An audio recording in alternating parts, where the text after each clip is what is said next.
যখন বাংলাদেশে পূজার অনুষ্ঠান হয় তখন আমাদের বাংলাদেশের সবচেয়ে উত্তম হিন্দু হলো জামাত ইসলাম। আবার যখন বৌদ্ধদের অনুষ্ঠান হয় সবচেয়ে বৌদ্ধের খাঁটি অনুসারী হলো জামাত ইসলাম। আবার যখন খ্রিস্টানরা জামাতের সাথে দেখা যায় একেবারে পাক্কা খ্রিস্টান হলো জামাত ইসলাম। আবার যখন মসজিদে যায় একেবারে হাসান বসরি। তার মানে রহমান ভি খুশ হো শয়তান ভি নারাজ না হো, মানে আল্লাহরেও খুশি রাখতে চায়, শয়তানকেও নারাজ করতে চায় না।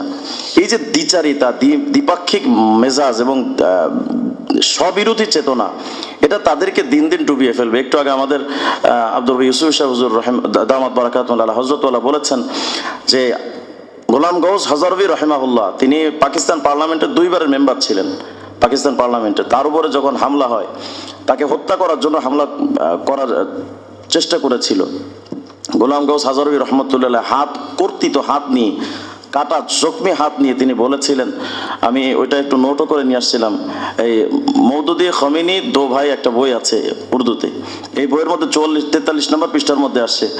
ওই সময় জখমি হাত মানে রক্তাক্ত হাত নিয়ে গোলাম গৌস হাজারভি রহিমাহুল্লাহ বলেছিলেন, মওদুদি তুম মুঝে मरना चाहते हो, इंशाअल्लाह ताला तुम मुझसे पहले मरोगे और अमेरिका में मरोगे। যে তুমি আমাকে মারতে চাও, কিন্তু আল্লাহ তাআলা যদি চান তুমি আমার আগে মরবে এবং আমেরিকায় মরবে। আলহামদুলিল্লাহ সেটাই হয়েছিল। আমেরিকার এক হসপিটালে এক ইহুদি খ্রিস্টানদের নার্সের হাতের উপরে এই মওদুদের মৃত্যু হয়েছিল। বাস্তবতা হলো এই যে মওদুদিবাদ, এখন যে দেখছেন গতকালকে আমাদের জামাত ইসলামের তাহের সাহেব যে বলেছেন যে তারা আমেরিকান এম্বাসির নির্দেশনা যেভাবে দিয়েছে বা সেভাবেই তারা এই জোটটা গঠন করেছে এবং এই ক্ষেত্রে শুধু ইসলামপন্থীদের রাখা যাবে না সে ব্যাপারে স্পষ্ট করেছে। আসলে বাস্তবতা হলো এই জামাত ইসলামের জন্মটা শুধু আমরা তাকে মুনাফিকই বলেছি, মুনাফিকের মধ্যে সবগুলো ভেতরে লুকিয়ে আছে। মূলত এদেরকে যে ইহুদি খ্রিস্টানরা যে এদেরকে পরিচালনা করে এবং আমেরিকায় যেদের পরিচালনা করে, এটার বাস্তব নমুনা দিই। আমাদের সামনে তো ওরা যখন গলা ফাটিয়ে বলে যে আমরা ইসলামের শরিয়া কায়েম করব, মুসলমানদের মজলিসে গিয়ে কথা বলে। আবার যখন খ্রিস্টানরা যখন তাদের সাথে দেখা করে বলে না আমরা শরিয়া কায়েম করব না। আবার যখন পাল্টা প্রশ্ন আমরা করি যে আপনারা শরিয়া অস্বীকার করলেন কেন, কয় না আমরা তো এমন কথা বলি নাই।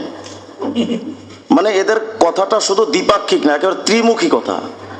তারা মুখে প্রথম বললো আমরা শরিয়া কায়েম করতে চাই, কোরআনের শাসন চাই, সৎলোক কোরআনের আইন চাই, সৎলোকের শাসন চাই, এই স্লোগান দিয়ে সামনে আসলো। যখন আমরা মনে করলাম যে না এরা শরিয়া কায়েম করতে চাই, খ্রিস্টানরা কি দেখা করলো আপনারা কি শরিয়া কায়েম করবেন, কয় না কে বলেছে শরিয়া কায়েম করব। আবার যখন আমরা পাল্টা প্রশ্ন করছি আপনারা যে একটু আগে বললেন আমাদের স্লোগান দিয়েছেন আপনারা কোরআনের আইন কায়েম করবেন, কয় না আমরা তো এই কথাই বলি।